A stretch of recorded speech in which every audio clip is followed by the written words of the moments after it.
Bienvenue à toutes et à tous. On va continuer notre lecture du Srimad Bhagavatam, deuxième chant, chapitre 7, qui s'intitule Brahma décrit les principaux avatars, verset 7. Om Namo Bhagavate Vasudevaya.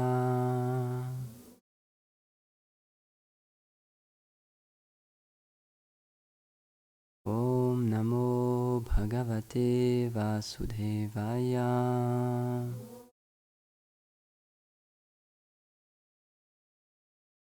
Om Namo Bhagavate Vasudevaya.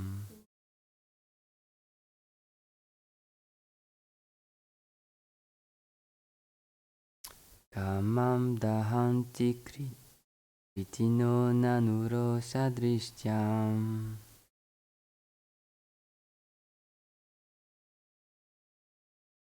Rosham dahantam utate na dahantyasashyam.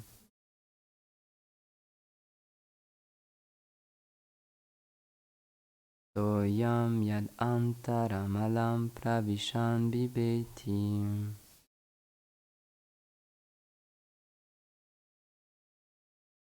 Kama katam nupunar asyamanas rayetam.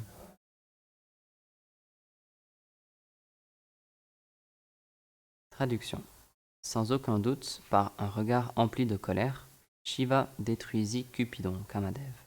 Mais ceux qui ont atteint un tel pouvoir ne peuvent pas éliminer la colère qui les brûle de l'intérieur. Alors que cette colère trop puissante à éradiquer, même pour Shiva, n'ose même pas entrer dans le mental de Nara-Narayan. Comment alors la concupiscence, qui est beaucoup moins puissante, peut-elle trouver son influence dans leur mental? Commentaire. Selon Srila Vishwanath Chakravarti Thakur, il n'est pas étonnant que le Seigneur ait conquis Cupidon, parce qu'il ne se met jamais en colère.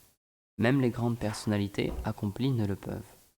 Un jour, Shiva brûla Cupidon par un regard courroucé, lorsque celui-ci essaya d'éveiller en lui la concupiscence alors qu'il était absorbé en méditation. Mais il n'arriva pas à faire disparaître sa colère par laquelle il était lui-même consumé. Seul le Seigneur conquiert la colère qui est très difficile pour les autres à contrôler. Elle est elle-même effrayée d'entrer en lui. Pourquoi? Parce qu'il est pur. Gyanatimirandasya gyanam jala shalakaya chakshurunmilitam yena tasmai shri gurave namaha. Jaya Shri Krishna Chaitanya Prabhu Nityananda Shri Advaita Gadada Shivasadi Gora Bhaktavrinda. Hare Krishna Krishna Krishna Hare Hare, Hare Rama Rama Rama Hare Hare. Panchakalpatarubhyascha kripa sindhubhya eva cha patitanam pavanebhyo vaishnavebhyo namo namaha. Nam Vishnupadaya Krishna Prishtaya Bhutale Srimate Bhaktivedanta Swaminiti Namine Sarasvati Deve Kauravani Pracharine Nirvishesha Shunvadi Paschachade Shatarine. Un verset très intéressant de Bhagavatam. J'écoutais une conférence de Srila Prabhupada où il parlait de ce sujet-là. Il parlait de la colère et de toutes ces choses-là. Et donc là, c'est le Bhagavatam lui-même qui dit que la colère, c'est extrêmement difficile à contrôler. Et ça prend racine, ça nous brûle de l'intérieur, c'est expliqué ici, et ça prend racine dans le mental. Parce que nous, le véritable soi, qui on est réellement, ne peut pas expérimenter cette colère matérielle. Tout ce qu'on expérimente dans ce monde, toutes les émotions que l'on vit, les souffrances qu'on peut ressentir, tout ça en fait c'est le mental qui les vit.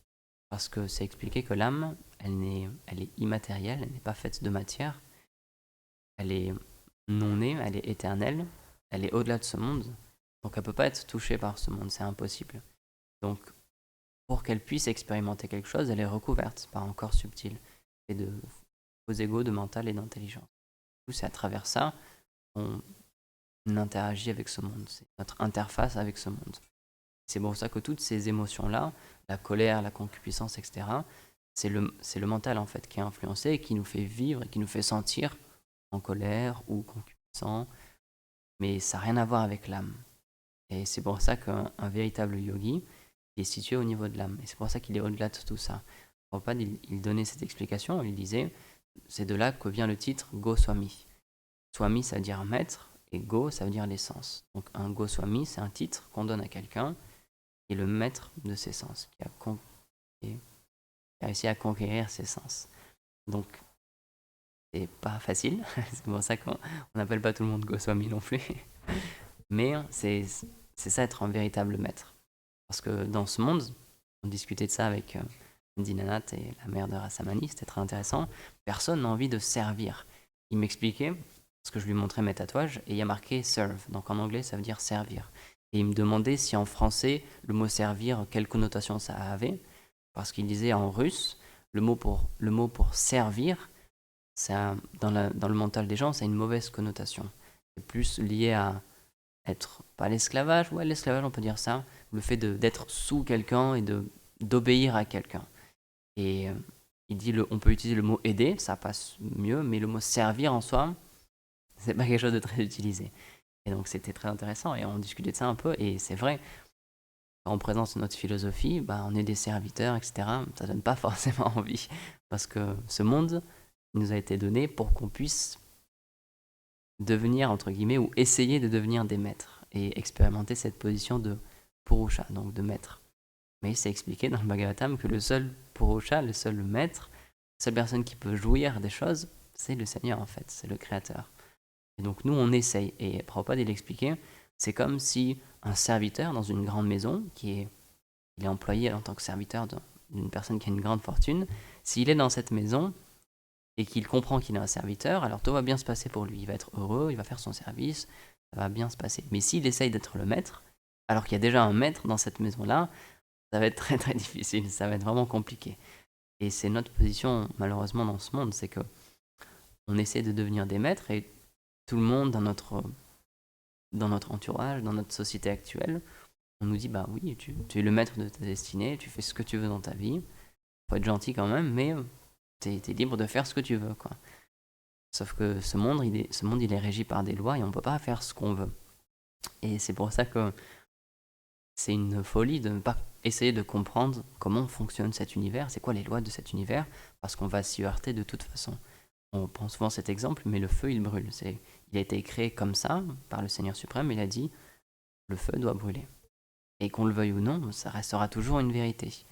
La même chose avec les lois de ce pays, on peut très bien se dire, bah voilà, moi je m'en fiche des lois maintenant, mais un jour ou l'autre, la police va venir nous arrêter, ils vont nous dire, bah, vous n'avez pas suivi les lois du pays. Et donc vous pouvez très bien vous dire, bah voilà, moi je suis au-dessus des lois, mais il y a quelqu'un qui va venir pour vous dire, tu peux dire ce que tu veux, mais il faut que tu payes les conséquences de ce que tu as fait. Donc ce monde, il est régi par des lois. Et si on essaie de maîtriser ce monde, si on essaie d'exploiter ce monde, c'est ce que nous expliquent les Védas, on va devoir payer quelque chose, on va devoir payer ce qu'on appelle les fruits de notre karma, de nos activités.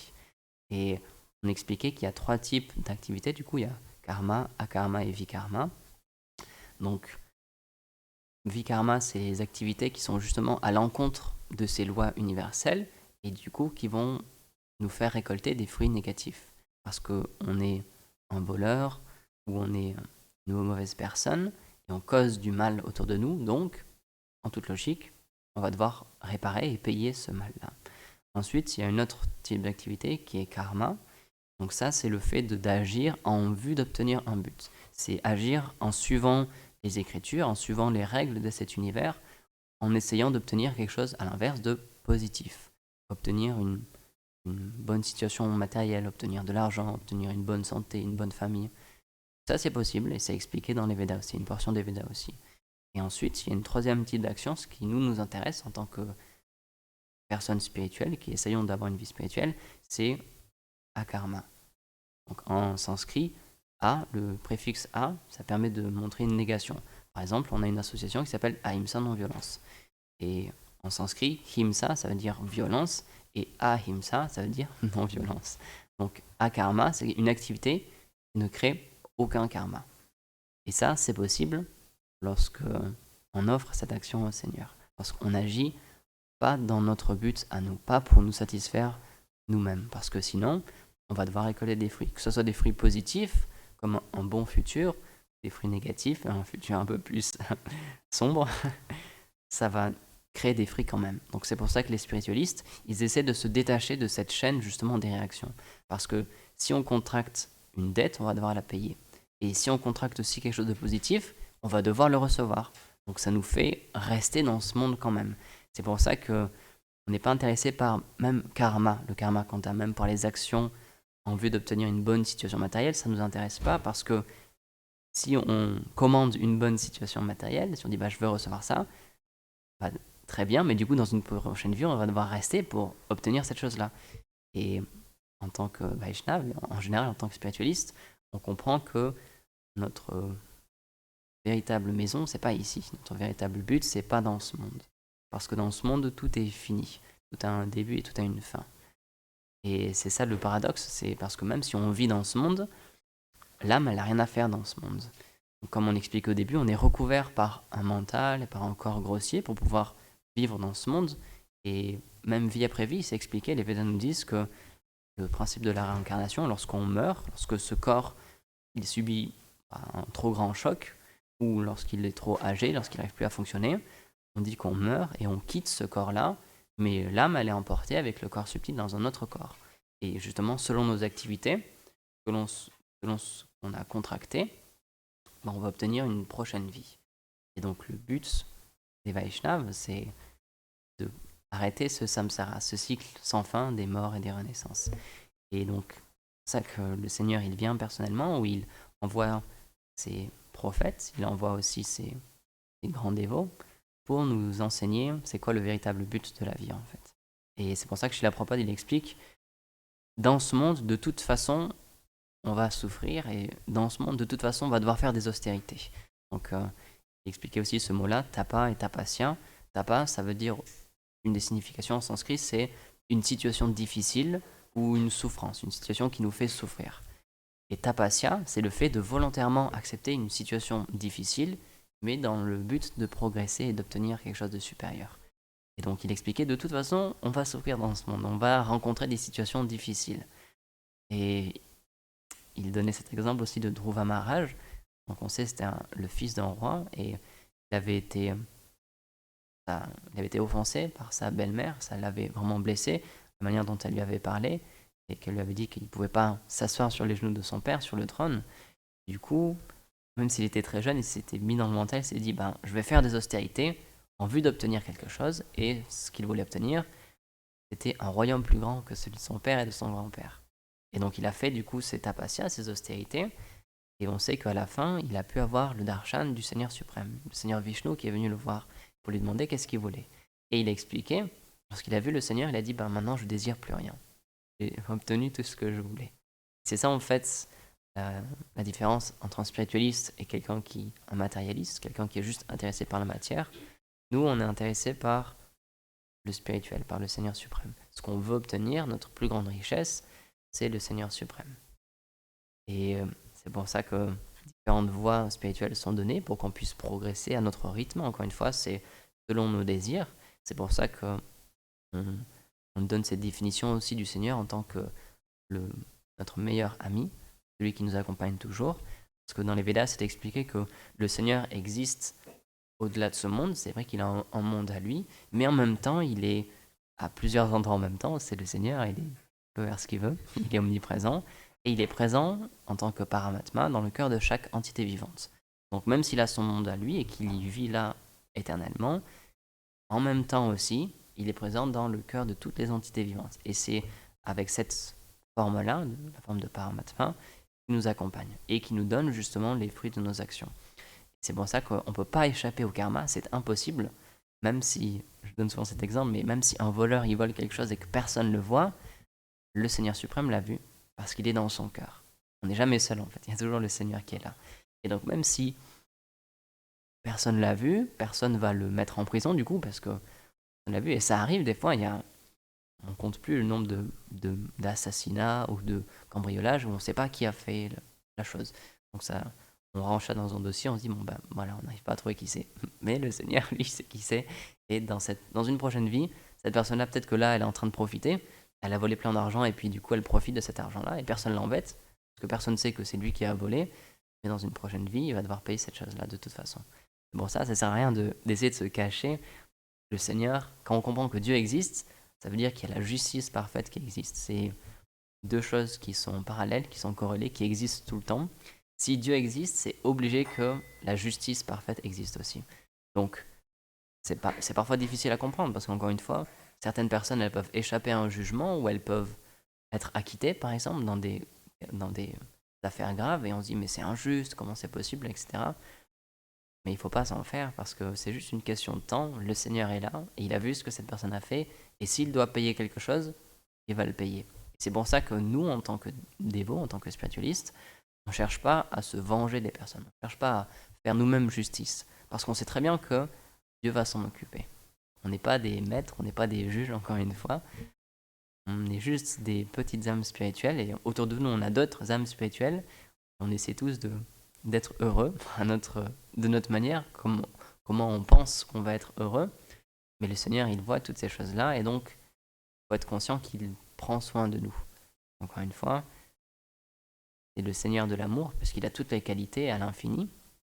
Il a la beauté à l'infini, la richesse, la renommée, mais il a aussi l'amour en tant que qualité à l'infini. Donc, il est aimant et il nous aime. C'est pas que il nous envoie des calamités dans notre vie pour nous faire souffrir, etc. Et parce que parfois on peut se poser la question, mais si je suis un dévot et si Dieu existe, comment ça se fait que je souffre? Est-ce qu'il peut permettre, moi qui lui donne ma vie et qui lui donne mon temps, comment est-ce qu'il peut permettre toutes ces mauvaises choses d'arriver dans ma vie? J'écoutais un chrétien qui expliquait ça, c'était vraiment très intéressant. Il y a vraiment cette conception de si Dieu existe, en même temps c'est possible qu'il y ait des choses négatives qui arrivent dans ma vie. Mais comment on comprend tout ça, et c'est ce qu'il expliquait très bien, c'est que Dieu, il laisse ces choses arriver et il les utilise pour nous faire progresser en fait, pour notre bien. C'est pas que il nous envoie des choses et il regarde d'en haut et il dit bah tiens, maintenant on va bien rigoler, on va voir comment il va réagir, etc. C'est pas du tout son but. Lui, son but, c'est ce que Sridhar Maharaj il explique, c'est le Seigneur de l'amour à la recherche de ses serviteurs perdus. Donc tout ce qu'il veut, c'est qu'on se retourne vers lui, qu'on comprenne qu'on n'a rien à faire dans ce monde, qu'on se réveille en fait et qu'on comprenne qu'on n'est pas ce mental, justement comme c'est expliqué, qui est sujet à la colère, à la concupiscence, etc. C'est juste une enveloppe qui nous recouvre, mais l'âme, elle n'a rien à voir avec ça. Et l'âme aussi, c'est expliqué, elle est faite pour avoir des sentiments et pour avoir une relation avec le Seigneur, mais ces sentiments et cette relation, c'est sur un autre plan. C'est un niveau spirituel, c'est au-delà de ce monde. Et c'est pour ça que ça peut être difficile à accepter une vie spirituelle parce que c'est quelque chose qui n'est pas tangible au début. Au tout début, c'est pas quelque chose qu'on peut montrer aux gens, c'est pas quelque chose qu'on peut prouver aux gens. C'est tangible dans le sens où, comme l'explique Sri Prabhupada, lorsqu'on fait le service de dévotion, on ressent du plaisir, évidemment, parce qu'on satisfait le Seigneur. Lorsque le Seigneur est satisfait, nous-mêmes, on trouve une satisfaction. Sinon, on ne serait pas tous là. Mais c'est pas qu'on peut montrer aux gens, parce que parfois on nous demande, bah, si Dieu existe, montre-moi Dieu. Mais c'est pas possible, parce que c'est au-delà de ce monde. Et en nous, en ce moment, on est calibré, on est fait pour voir les choses de ce monde. Et encore une fois, pas tout. C'est un exemple que je reprends souvent, mais c'est vraiment parlant. Même avec nos yeux matériels, on ne peut pas voir toutes les choses matérielles. Il y a des couleurs, il y a des ondes, il y a des fréquences qu'on peut pas voir, qui sont bien là, on les utilise tous les jours. La Wi-Fi, la 3G, la 5G, etc. C'est des choses qui sont vraiment physiquement présentes, c'est matériel, ça appartient à ce monde à 100%.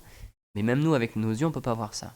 Et donc comment on pourrait espérer voir le Seigneur suprême qui est même pas ici, qui est situé au-delà de ce monde, qui est dans sa demeure dans le monde spirituel? C'est impossible. C'est chez la Bhaktivinoda Maharaj, il expliquait ça, c'était très intéressant. Il disait, on peut pas s'attendre à d'une façon très facile, très normale, de voir le Seigneur comme ça, parce que c'est pas possible. Il n'est pas de ce monde. C'est une autre plateforme. C'est une plateforme spirituelle, transcendantale. Ça n'a rien à voir avec ce monde. Donc il faut se connecter. Chez la Prabhupada aussi, il donnait cet exemple. Les Vaishnavas ils reprennent souvent cet exemple. C'est comme une radio. Si on règle mal les fréquences d'une radio, on va pas pouvoir entendre la radio. Elle existe, le signal il est bien là, c'est juste que nous on n'arrive pas à le capter. Pareil avec la télévision.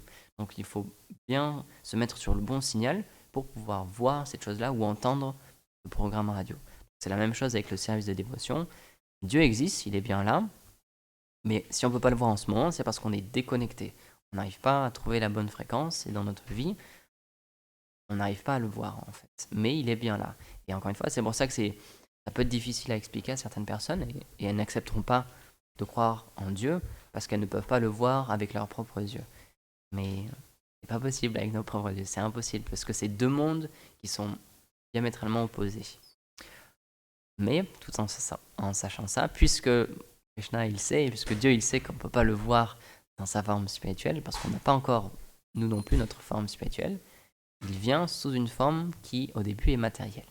Pour ça, c'est ce qu'on appelle l'adoration de la déité, le principe de la déité, qui est expliqué dans les Védas. C'est le Seigneur qui personnellement vient dans une forme qui est matérielle au début, ça peut être en marbre, en bois, etc., peu importe, et qui lorsqu'il rentre en contact avec cette forme-là, ça devient spirituel, et il est là présent personnellement. Et c'est pour ça que cette adoration, elle est très importante, même encore dans notre âge maintenant, parce que c'est expliqué que dans notre âge à nous, ce qui est le plus conseillé, même au-delà de l'adoration de la déité, ce qui a le plus de puissance pour éveiller l'âme et pour nous éveiller spirituellement, c'est le chant des saints noms. C'est pour ça que l'avatar pour cet âge-là, l'âge dans lequel on est, c'est Chaitanya Mahaprabhu. C'est pas Radha et Krishna, parce que c'est trop élevé Radha et Krishna. On n'est pas assez qualifié pour ça. Dans cet âge-là, les Védas nous expliquent qu'il faut adorer l'avatar du Seigneur qui est venu pour l'âge dans lequel on est. Et dans notre âge à nous, c'est Shri Chaitanya Mahaprabhu. C'est Radha et Krishna qui viennent sous une forme combinée pour partager les gloires des saints noms, en fait, pour on appelle le mouvement de Sankirtan, pour inciter toutes les âmes dans ce monde à se reconnecter avec le Seigneur à travers le chant des saints noms. Et donc c'est pour ça que nous, dans notre filiation spirituelle, ça a une place très très importante. Donc tous les jours on chante, on a tous fait un vœu lorsqu'on prend initiation de chanter un certain nombre de tours. Il y a aussi d'autres activités comme le Sankirtan dans la rue, le fait de chanter les saints noms du Seigneur en congrégation aussi. C'est ça qui est ce que Chaitanya Mahaprabhu il explique aussi dans le Shikshastakam, dans le premier verset. Shri Krishna Sankirtanam, c'est le fait de chanter en congrégation les noms du Seigneur. Et ça, c'est extrêmement purifiant, c'est extrêmement puissant. Et ça permet petit à petit de nous régler, de régler notre station, notre poste radio, pour qu'on puisse un jour entendre et voir le Seigneur. Mais en même temps, c'est ce qu'explique chez la Bhaktivedanta Narayana Maharaj, l'adoration de la déité est toujours là, est toujours valable, et c'est toujours une manière d'obtenir la perfection aussi. Mais le plus facile, dans cet âge-là, c'est le chant des saints noms. C'est pour ça qu'on suit quand même ce processus-là, l'adoration de la déité, mais en même temps, on met une emphase particulière sur le chant des saints noms. Parce que c'est ce que nos acharyas ont demandé, c'est ce que Chaitanya Mahaprabhu, donc le Seigneur lui-même, a demandé pour cet âge-là, et c'est ce qu'il a prédit aussi. Il a dit un jour, dans chaque ville et dans chaque village, on chantera les saints noms, on chantera les noms du Seigneur. Et c'est intéressant parce que les Vaishnavas expliquent souvent ça, puisque le Seigneur lui-même, puisque le Seigneur est Dieu, il est omnipotent, omniprésent, il est tout-puissant, donc lorsqu'il désire quelque chose, ça va se réaliser. Peu importe à quel point on se bat contre ça, si c'est Dieu qui le décide, ça va se passer. Et donc puisqu'il a fait cette prophétie, qu'un jour, dans chaque ville et dans chaque village, les saints noms retentiront, c'est sûr que ça va arriver. Donc nous, qu'on l'aide ou pas, ça va se passer. Donc c'est pour ça que chez la Prabhupada, il explique, notre grande chance, c'est que juste on peut prendre une place justement dans cette volonté du Seigneur. Donc, parce que parfois on va avoir cette contradiction. Si nous, on est libre, si on a notre libre arbitre, parce que c'est expliqué que la définition de l'âme, une de ses définitions, c'est qu'elle a le libre arbitre, elle choisit absolument tout ce qu'elle veut, elle peut faire ce qu'elle veut, ce qu'elle désire. Sans ça, elle serait juste une esclave. Donc on a bien ce libre arbitre. Mais en même temps, Dieu, il est tout puissant, il est là, et c'est lui qui décide de qu'est-ce qui se passe dans ce monde aussi. Que c'est expliqué, dans la Bhagavad Gita, il dit, il n'y a pas un brin d'herbe qui bouge sans ma sanction.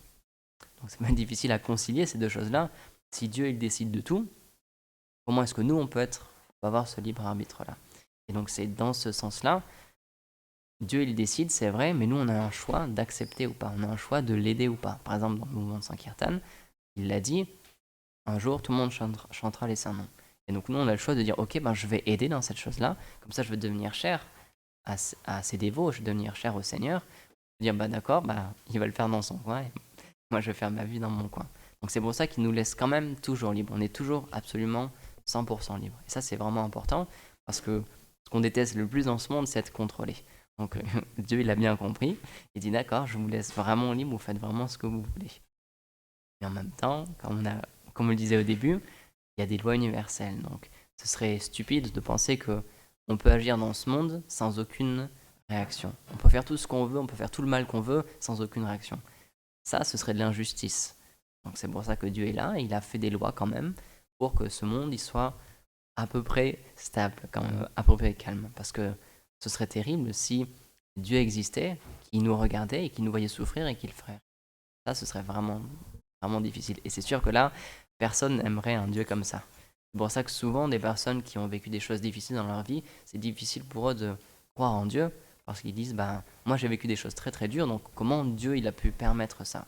Et c'est pour ça que c'est très important de se référer aux Écritures, et c'est ce qui nous explique. Lorsqu'on vit quelque chose dans notre vie, c'est parce qu'on devait le vivre, parce qu'on a fait quelque chose dans le passé, on s'en rappelle pas, que peut-être c'était dans une vie passée, mais c'est nous qui avons fait quelque chose pour que dans le futur, on récolte ces fruits-là. Donc il n'y a pas d'injustice, c'est une justice parfaite. Parce que le Seigneur, il voit tout, comme on disait, il nous donne les fruits dans le futur. Donc si on vit une situation très très difficile, c'est parce que peut-être qu'on a commis exactement la même chose envers une autre personne. Et on s'est dit, bah voilà, moi je fais ce que je veux, sauf que quelques vies après, ou une vie après, bah, on subit exactement la même chose.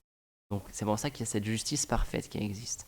Donc lorsqu'on comprend ça, déjà c'est plus facile d'accepter les difficultés dans notre vie parce qu'on comprend que on est nous-mêmes on est on est notre propre source de malheur en fait. C'est à cause de nos activités, de nos choix, qui sont souvent des mauvais choix, on s'empêtre encore plus dans ce monde-là. Donc c'est pour ça que le Seigneur il nous explique cette connaissance-là, il nous donne cette chose-là. C'est pour ça encore une fois il n'est pas cruel parce qu'il nous explique comment il marche le monde. Il aurait très bien pu juste nous lâcher dans ce monde et voilà, il envoie personne, il dit rien, et juste il nous voit galérer comme ça, à tâtonner en noir. Ça, ce serait vraiment cruel aussi, mais c'est pas du tout ça. Il a donné des écritures, les écritures saintes, sous plein de formes différentes, à plein de personnes différentes, à plein d'endroits différents. À travers tout le temps, il a toujours donné des écritures et des instructions. Et si on suit ces choses-là, alors on va voir que notre vie, elle va déjà beaucoup s'harmoniser. Ça va être vraiment beaucoup plus facile de vivre dans ce monde parce qu'on va suivre les lois divines. Encore une fois, même si on ne les voit pas, ces lois sont présentes. Donc, déjà, ça commence par ça, c'est suivre quelque chose. De plus dire, ok, je fais ce que je veux et je décide de ce que je veux et je pense ce que je veux. Et plutôt, je vois que je comprends rien de comment il marche ce monde, je souffre et je ne sais même pas pourquoi, donc je vais me référer à des écritures saintes et je vais essayer de comprendre comment harmoniser ma vie. Donc, c'est la première étape, c'est pour ça que le Seigneur vient sous la forme de ces écritures-là pour guider notre vie. Et il envoie aussi ses dévots, il envoie des personnes qualifiées qui peuvent nous guider, nous expliquer comment, l'étape d'après, comment quitter ce monde-là. Au début, on apprend à mieux vivre dans ce monde, à vivre plus en harmonie, causer moins de problèmes autour de nous. Et ensuite, on apprend à se tourner vers spirituel, vers une vie intérieure. Donc ça demande du temps, évidemment. Et c'est pour ça que le Seigneur, il est très patient. Et il donne différentes écritures à différentes personnes pour satisfaire leurs différents désirs. Et donc, nous, ce qui nous intéresse en tant que Vaishnav, en tant que Gaudiya Vaishnav, c'est de rencontrer le Seigneur, de retrouver notre relation avec lui, comme on l'expliquait, de remettre notre poste radio sur la bonne fréquence pour voir le Seigneur. Et ça se fait dans notre âge maintenant. Le plus facile, c'est à travers le chant des cendres. Donc, terminer sur ce point-là, c'est pour ça qu'on est très fortuné de faire partie du mouvement de Sankirtan. Et comme on le disait, qu'on le veuille ou non, la volonté du Seigneur va arriver. Tout le monde va chanter les sermons. Le Sankirtan sera partout dans le monde entier. Et on a la chance aujourd'hui de faire partie de cette mission-là et d'apporter notre aide comme on peut. Et grâce à ça, ça va satisfaire le Seigneur, ça va satisfaire ses dévots, et on pourra progresser davantage. Donc voilà, je vais terminer sur ce point-là, sauf si y a des questions, des commentaires. Grantara Shrimad Bhagavatam ki jai, Srila Prabhupada ki jai, Gaur Premanande.